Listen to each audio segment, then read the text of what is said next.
अजीजा ने आपको आपके भाई आदिल राजा का सलाम पहुंचे। मैं आपको खुशामदीद कहता हूं सोल्जर स्पीक्स के मल्टीपल प्लेटफॉर्म लाइव स्ट्रीम के अंदर। Thank you so very much for joining in. इसको शेयर कीजिए, जितना ज्यादा आप शेयर कर सकते हैं ज्यादा से ज्यादा लोग हमें ज्वाइन करें। आज हमें श्रीनगर से ज्वाइन कर रहे हैं जुनैद कुरैशी साहब, एक स्कॉलर हैं और डायरेक्टर हैं EFSAS के, और श्रीनगर से हमें ज्वाइन कर रहे हैं। उम्मीद है कि लंदन से भी कोई कश्मीरी हमें ज्वाइन करेंगे।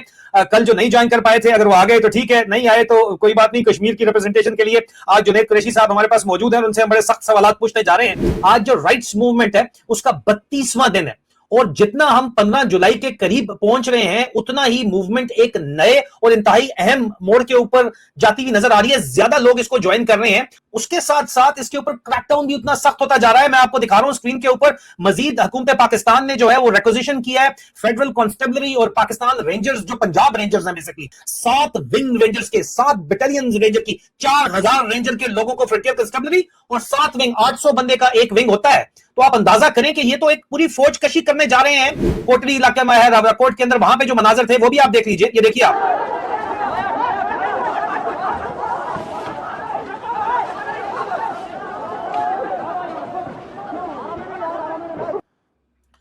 हम ये क्लियर करते चलें कि बहुत ज्यादा हमारे पास जो विजुअल्स हैं काफी वायलेंट भी हैं, जो हम नहीं दिखा रहे, लेकिन आप ये जुल्म सितम देखें जो किया जा रहा है। देखिए जरा, आप देखें कि ये कारतूस, गोलियां डायरेक्ट फायर की गई है, रबर बुलेट्स नहीं है, ये कारतूस डायरेक्ट फायर किए गए हैं। जुनैद कुरैशी साहब, यहां पे जब बच्चे खड़े होते थे श्रीनगर के अंदर तो उनके ऊपर मुंह पे ये पैलेट गन्स फायर की जाती थी, जो पैलेट गन्स अब उस तरफ पाकिस्तान वाली साइड के ऊपर फायर की जाती हैं। मुख्तसर बताइएगा, how the tables have turned, हुआ क्या ऐसा? शुक्रिया आदिल भाई। देखिए, सबसे पहले तो मैं ये भी कहूंगा, आपने इतनी वीडियोस दिखाई और आपने कहा पैलेट गन की, रावलाकोट में कल मेरे ख्याल में आज 9 जुलाई को 2 और कश्मीरी नौजवानों को शहीद कर दिया गया है। तो बात यह है कि देखिए, पैलेट गन का मसला तो बाद में आता है, यहाँ तो कत्ल किया जा रहा है इस बात के लिए कि लोग अपने जो जायज़ हकूक है वो मांग रहे हैं। आपने जिस तरह कारतूस भी दिखाए, देखें यहाँ पर कश्मीर में, इस तरफ के कश्मीर में लाइव फायरिंग तब होती है जब टेररिस्ट का कॉर्डन होता है, जब टेररिस्ट कहीं पर होल्ड अप होते हैं। उससे पहले भी टेररिस्ट से भी सबसे पहले उनके माँ बाप को बुलाया जाता है, उनसे दरख्वास्त की जाती है कि भाई आप सरेंडर कर ले। उसके बाद मस्जिद के इमाम को बुलाया जाता है, उसके बाद उनके रिश्तेदारों को, उनके दोस्तों को बुलाया जाता है, जो उनको प्लीड करते हैं कि आप ये मामला छोड़ दें। ये जरूर है कि 90s में जब टेररिस्ट और सिविलियंस मिल के जुलूस में निकलते थे तो ऐसे कुछ वाकयात हुए होंगे यहाँ पर भी, जिसमें फायरिंग हुई होगी, उसमें क्रॉस फायरिंग में सिविलियंस भी हलाक हुए होंगे, जिसको हम, आप सारे लोग, हम उसकी मजम्मत करते हैं। लेकिन ऐसा मेरे रिसेंट हिस्ट्री में यहाँ पर ये नहीं हुआ कि लाइव फायरिंग इस्तेमाल की गई हो निहत्ते सिविलियंस लोगों पर। रिसेंट हिस्ट्री में ऐसा नहीं हुआ कि यहाँ पर लाइव फायरिंग सिविलियंस पे की गई हो। सर, लेकिन क्या इंडियन साइड ऑफ कश्मीर में छोटे छोटे मासूम बच्चे, मैं आपको कुछ विजुअल्स दिखाता हूं, देखिए, मैं रोजाना की बुनियाद के ऊपर, आज डे 32 है और पाकिस्तान के अंदर कोई भी इसको डेली कवरेज, मुझे नहीं पता कि हिंदुस्तान में भी कोई डेली कवरेज, क्योंकि वीडियो स्मगल करनी पड़ती है एजेके से, क्योंकि इंटरनेट बंद किया हुआ है, राशन पानी भी उनका बंद किया हुआ है। छोटे छोटे बच्चे, औरतें वहां पे मौजूद है, अपने बच्चे साथ लेके आई हैं। ये आप विजुअल्स देखिए जरा।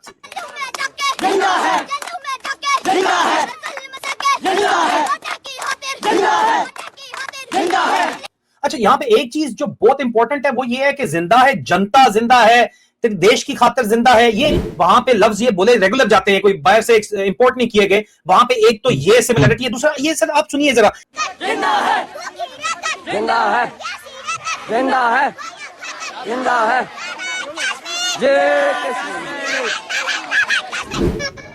जवाब दिया, ठीक है? तुझे जाने की और इन्हें जवाब बहुत भरपूर तरीके का नहीं है ना, प्लीज रिक्वेस्ट किया मेरे को ना।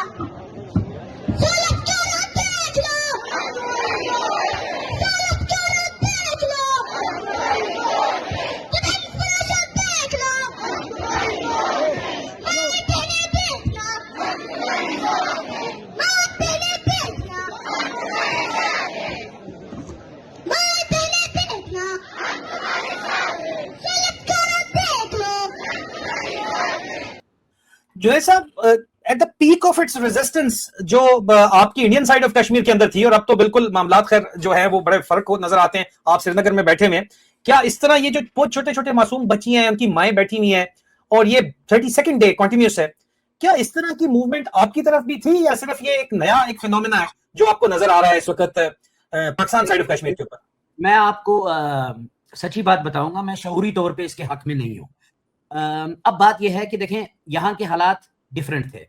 यहाँ के हालात ये थे कि यहाँ पर जरूर, हाँ, यहाँ पर एक जमाने में छोटे छोटे बच्चों ने बंदूक उठाई, 12, 13, 14, 15 साल के, फिर पत्थर भी उठाए।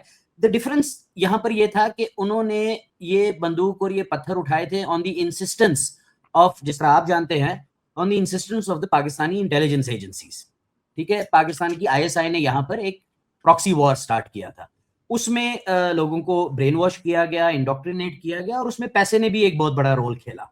यहाँ पर डिफरेंस ये है कि यहाँ पर जो ये मांग रहे हैं, ये बेसिक डिमांड्स ओरिजिनेट करती हैं from economic demands, from economic exploitation की वजह से। अब वो, जब आप उनको वो नहीं देंगे तो वो आहिस्ता आहिस्ता तब्दील हो जाती है खुद मुख्तियारी में, आज़ादी में, सेल्फ गवर्नेंस में, अपने रिसोर्सेज पे खुद एतरादियत जो होती है उसके लिए ये तब्दील हो जाते हैं। जो ब्लॉकेड है, इकोनॉमिक ब्लॉकेड, फूड का ब्लॉकेड, देखें लोगों के लिए इस वक्त सबसे बड़ा मसला ये, हमने यहाँ तो पर आप क्यों नहीं भाई, आप लोग क्या कर रहे हैं वहां पे बैठे हुए? आपको तो, उनका तो 32 दिन से बच्चियों का दूध तक बंद है, वो मिन्नत तरले के ऊपर उतरे हुए हैं कि हमारा दूध तो बच्चों का भेज दो। आप लोग क्या कर रहे हैं इंडियन साइड के ऊपर, कश्मीर वाले? इसमें 2-3 चीजें हैं। एक तो लीगैलिटी है। मैं ये समझता हूं, हिंदुस्तान ने रेजोल्यूशन पास किए पार्लियामेंट में कि POK और गिलगित बल्तिस्तान हिंदुस्तान का हिस्सा है। ये तारीख भी आपको बताती है जो एक्सेशन है।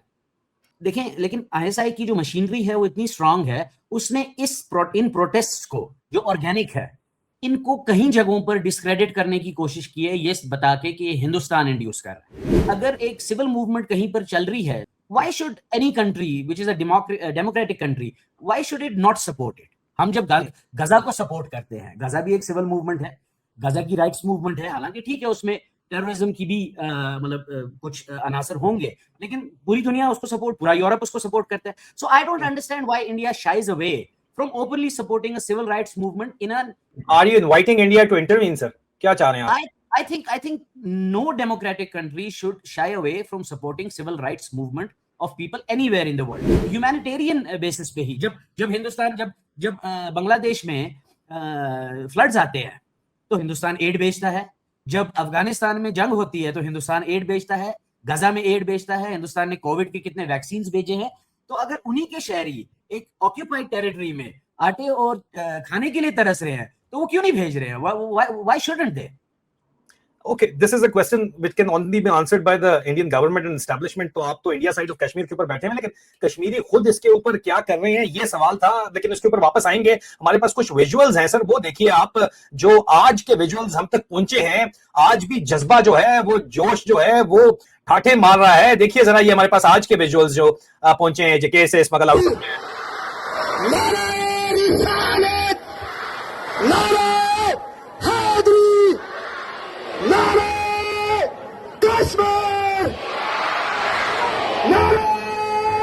जम्मू कश्मीर वतन, इसकी खातिर, इसके फैसले, इस पे हुकूमत, इस पे हुकूमत, इस पे हुकूमत, इसके फैसले, शहादत तेरे खून से फिर रंग लाएगा, फिर रंग लाएगा, फिर रंग लाएगा, शहादत तेरे खून से, उमर नजीर तेरे खून से। मैं सिर्फ एक चीज और आपको दिखाना चाहूंगा और उसके बाद मैं स्ट्रेट पॉइंट के ऊपर आऊंगा, जो सर क्योंकि बहुत ही इंटरेस्टिंग है। मैं चाह रहा था कि हमारे दूसरे गेस्ट भी हमें ज्वाइन कर लें, क्योंकि JKLF को पाकिस्तान ने बहुत ज्यादा प्रमोट किया और अब JKLF फोर फ्रंट के ऊपर आती हुई नजर आती है। वो कश्मीर की खुद मुख्तारी का मुतालबा करती है और फिर वहां पे जो बातचीत सामने आ रही है, सुन लीजिए आप खुद। हमने और भी मनसूबाबंदी कर रही है। बहुत हो गया, आज हमें बुक से मारो, गोलियों से मारो और फिर कहो कि जहां ये पुरअमन तौर पे डिस्पर्स हो जाएंगे, घरों को चले जाएंगे, इस तरह के जालिमाना निजाम को कबूल कर लेंगे।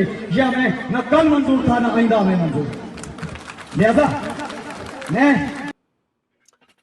ये सर जो हम वो कह रहे हैं कि ना हमें ये कल आप जो गुंडागर्दी कर रहे हैं मंजूर था, ना कल मंजूर था, ना आज मंजूर है, और उसके बाद जो अवाम है वो आपके सामने है, देख लीजिए।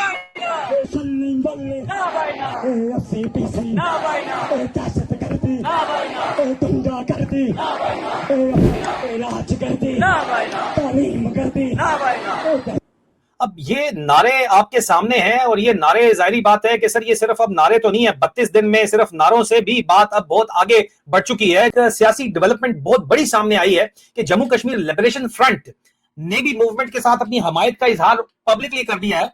उन्होंने जो है उन्होंने कहा है कि हम पूरे दबाव और कुव्वत अपनी इस्तेमाल जो है वो करेंगे, जब तक नहीं करेंगे जो वो बात करें तब्दीली नहीं आएगी। और इससे अंदाजा होता है कि ये मूवमेंट का सियासी पहलू अब मजीद नुमाया हो रहा है, जिसमें एक दफा फिर ये नेशनलिस्ट मूवमेंट बनती हुई नजर आ रही है। और कमेंट्स फिर हम लेंगे जुनैद कुरैशी साहब से कि सर हमें बताइए आप क्या कहते हैं इसके ऊपर। कल हमसे कोई पता नहीं कौन होगा नहीं होगा, हम मारे भी गए तो मैं आप लोगों को गवाह करके ये कहता हूं कि हमारे जनाजों में सहूलतकारों को इजाजत नहीं होगी कि कोई सहूलतकार हमारे जनाजे में। और इंशाअल्लाह खदा आवाम की होगी, जीत हमारी होगी, इसलिए कि हम ना हक नहीं है। अगर ना हक होते तो ये इस तरह की आवाम हमारे साथ न होती। तो मैं एक मतलब फिर आपसे अपील करते हुए ये दर्दमंद अपील करूंगा कि 15 तारीख को 11 बजे जितनी गाड़ियां हैं, जितने लोग हैं, अपनी तमाम तर मसरूफियात को बाला ताक रखते हुए ये जिंदगी का हमारी जिंदगी का एक तारीखी मोड़ होगा और तारीखी फैसला होगा। इंशाल्लाह आप जरूर आएंगे। बहुत बहुत शुक्रिया, अल्लाह आपको जज़ाए खैर दे।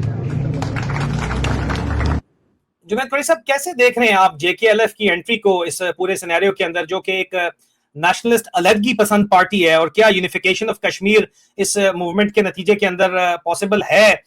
देखें, मैं ये समझता हूं कि जो भी इस मूवमेंट को सपोर्ट करता है वो अच्छा ही काम कर रहा है। अभी मैंने इससे पहले ये बात की थी कि हिंदुस्तान को ह्यूमैनिटेरियन बेसिस पे सपोर्ट करना चाहिए। हालांकि मैं ये भी समझता हूं, आई डू अंडरस्टैंड कि हिंदुस्तान क्यों नहीं कर रहा है। उसकी वजह यह है कि ये एक ऑर्गेनिक मूवमेंट है, they don't want to jeopardise it. ठीक, ये भी एक पॉलिटिकल कंसिडरेशन हो सकती है। जहां पर आप जेकेएलएफ की बात करते हैं, लेकिन जब आप ये कहते हैं कि जेकेएलएफ एक नेशनलिस्ट तंजीम है, उससे मैं थोड़ा सा इख्तलाफ करता हूं। उसकी वजह यह है, देखिए पहली बात यह है, इस वक्त जेकेएलएफ के मेरे ख्याल में कोई 13 मुख्तलिफ दड़ है। अगर आप इसको यहां भी देखेंगे, वहां सरदार ये सर सरदार अरबाब की मैंने आपको बातचीत सुनाई है। ये इस वक्त जो है वो जेकेएलएफ के आजाद एजेके के हेड हैं, पाकिस्तान साइड ऑफ कश्मीर के हेड हैं। फाइनल सरदार अरबाब साहब जो हैं वो उनके टॉप मोस्ट इस वक्त लीडर हैं जी। उसके बाद यहाँ पर एक जेकेएलएफ है, उसके बाद अमान साहब की एक जेकेएलएफ थी, उसके बाद लंदन में जेकेएलएफ है, बर्मिंघम में जेकेएलएफ है, यहाँ तक कि अमेरिका और कनाडा में डिफरेंट जेकेएलएफ है। यहाँ पर जेकेएलएफ ने कभी भी नेशनलिज्म का मुजाहरा नहीं किया। आप जब नेशनलिज्म की बात करते हैं, जेकेएलएफ के लड़कों ने ट्रेनिंग पाकिस्तान से ली थी। इन्होंने वहां पर पाकिस्तान में तो ऐसी कोई मुहिम नहीं चलाई आजादी की, इन्होंने ट्रेनिंग वहां से लेके फिर एलओसी क्रॉस करके यहां पर वो मुहिम चलाई। दूसरी बात जो मैं यहां पर ऑन रिकॉर्ड कहना चाहता हूं कि कश्मीर में जो कश्मीरी हिंदूस थे, कश्मीरी पंडित थे, ये लोगों की गलतफहमी है कि उनको यहाँ पर एचएम ने या लश्कर ने या जैश ने सबसे ज्यादा मारा। सबसे ज्यादा उनको जेकेएलएफ ने मारा, क्योंकि वो अर्ली डेज में था। अगर आज जेकेएलएफ पीओके के लोगों के साथ खड़ी है तो ये बहुत अच्छी बात है, देर आए दुरुस्त आए। एक चीज हमारे खित्ते में एक चीज है कि जब political parties civil rights movement में इन्वॉल्व हो जाती हैं तो उसको हाईजैक करने का, उसको साबोटाज करने का बहुत ज्यादा खदशा होता है। आई होप कि ये जेकेएलएफ ने खुद किया है और ये सच में इसके साथ है, but at the same time noting JKLF's track record, I wouldn't be surprised if there is a Pakistani hand behind it. अच्छा, आप कह रहे हैं कि ये इन्फिल्ट्रेशन हुई हुई है, इसका मतलब ये है। ठीक है, आप लोग वहां पे क्या कर रहे हैं? आप लोग भी इधर तो कश्मीरियों के हाथों ही जो है ना वो सहूलतकार बार बार जो बोलते हैं वो कश्मीरी ही हैं, जिनके जरिए इनको कंट्रोल करवाने की कोशिश की जा रही है, इनको मरवाया जा रहा है।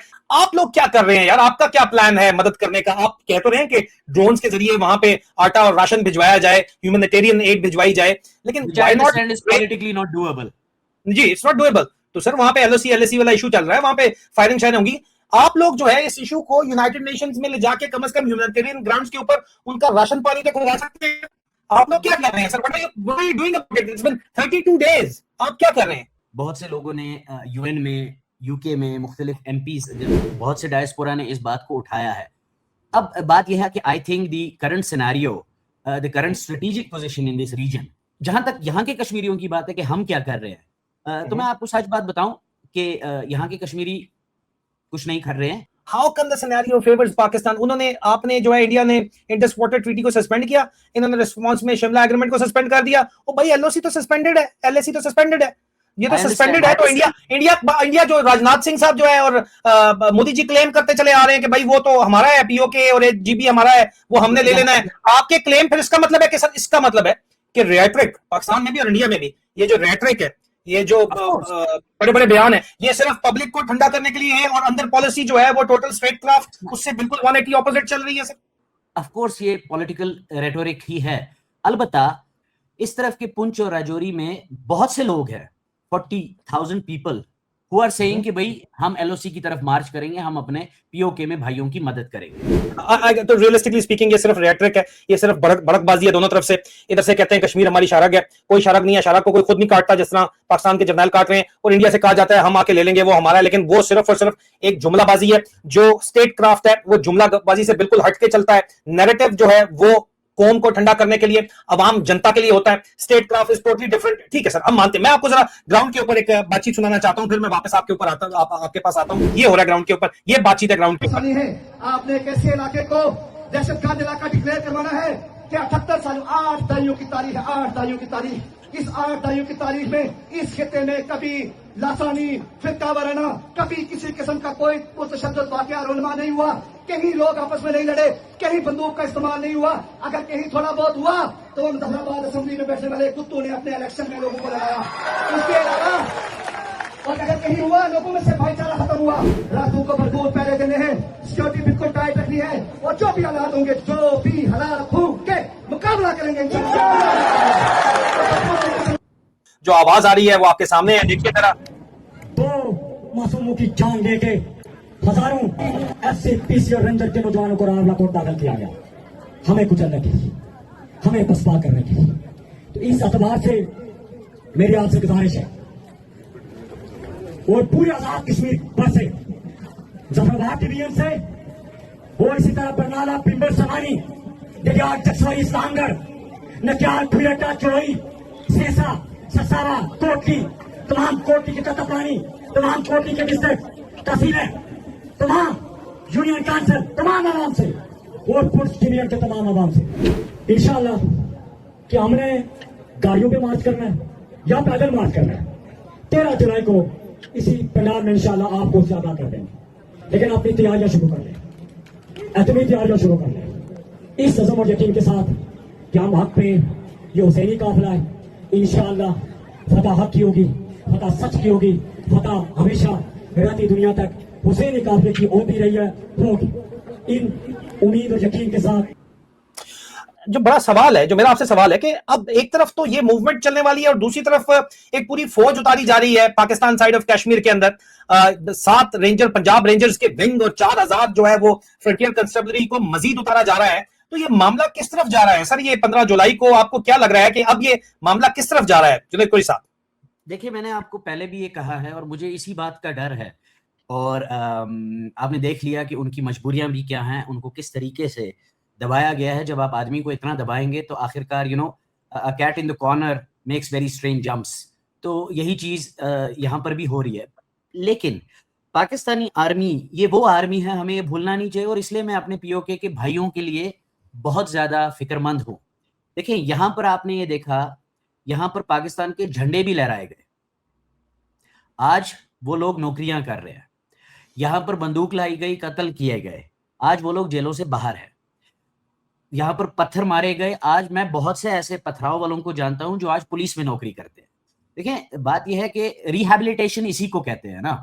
अब पाकिस्तान का मसला यह है कि जो भी अपने हकूक मांगता है, और उनका ट्रैक रिकॉर्ड ये रहा है, पाकिस्तान ने उसके ऊपर, पाकिस्तानी आर्मी ने उसके ऊपर तशद्दुद, सिर्फ तशद्दुद की है।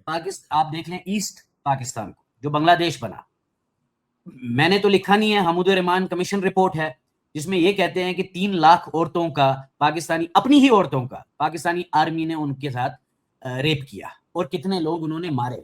ये तो आज हमें समझ आता है ना कि ईस्ट पाकिस्तान वेस्ट पाकिस्तान की बर्बरियत की वजह से अलग हुआ। इसी तरह बलोचिस्तान में जो लोग अपने रिसोर्सेज मांग रहे हैं, उनकी खाल खींच के उनकी हड्डियों को हेलीकॉप्टर से फेंका जाता है। पश्तूनों की जो मूवमेंट है, अब मेरा सिंध में जो मूवमेंट है, जो भी अपने हकूक मांगता है, Pakistani army with their impunity उन्होंने उसको क्रश किया है, टेरराइज किया है, मारा है, जेलों में भरा है, गायब किया है। अब मैं यही इस बात से फिक्रमंद हूं कि इन लोगों में जज्बा तो बहुत है, लेकिन this is not India they are fighting, this is not with all its flaws and all its faults, it is not a democracy which they are fighting a theo-fascist state जिसकी फ्रंट फोर्स 3 लाख जिहादी हैं और उसके पीछे एक army है, और उस आर्मी के जनरल्स को, उस आर्मी के ब्रिगेडियर्स को प्रमोशन इस बेसिस पे मिलती है कि वो कितने बलोच, कितने पश्तून और कितने कश्मीरी मरवाते हैं। तो मुझे इस बात से बहुत डर लगता है, and I have told you this earlier, I really think, और आई एम रिमाइंडेड ऑफ एक कॉन्फ्रेंस थी जिनीवा में, एंड मैंने आपको शायद पहले भी बताया, वहां पर Christine fair, very famous scholar, American scholar, और वहां पर इसी तरह बहुत से हमारे बलोच भाई थे जो बहुत जज्बाती थे, बहुत जज्बा भी उनमें था, और वो कहते थे नहीं जी हम आजादी लेंगे। एंड क्रिस्टीन फेयर खड़ी होगी और उसने कहा देखो बात सुनो, पाकिस्तानी आर्मी आखिरी बलोच तक मारेगी लेकिन तुम लोगों को आजादी नहीं देगी, आजादी छोड़ो तुम लोगों को अपने रिसोर्सेस नहीं देगी। और पाकिस्तान का ट्रैक रिकॉर्ड अपने लोगों के साथ यह है, ईस्ट पाकिस्तान में बलोचों के साथ, पश्तूनों के साथ, सिंध के लोगों के साथ। मुझे डर यह है कि पाकिस्तानी आर्मी जिस तरह यहां पर हुआ, पाकिस्तानी आर्मी आखिरी कश्मीरी तक मारेगी लेकिन उनको उनके हकूक नहीं देगी।